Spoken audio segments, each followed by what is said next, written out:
Ayan guys. So ito nga pala, ibang version, ibang ano natin, gagawin natin dito. Yung iba binake ko, ito, freezer ko muna para ating pretuhin. Tignan natin ang ano niya, epekto niya. So nagpainit ako ng mantika dito.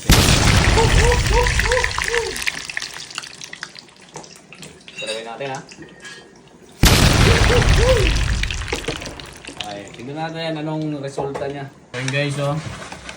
So, kita niyo yung resulta niya oh. Wow! Para mas maganda siya prituhin ah. Aray ko po. So, yun, luto na to. Siyempre, luto na yan eh.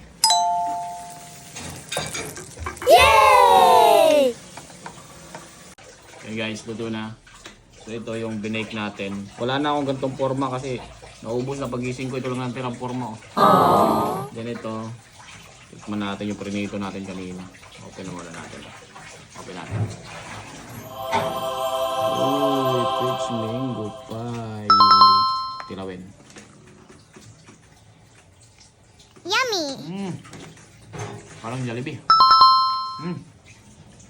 Dami.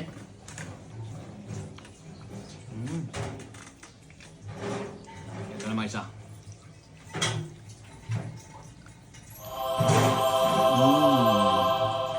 Bake to ah, binake. Nice! Sarap din. Parehas lang. Parehas eh. Iba na yung pagluto. You know? So, sarap.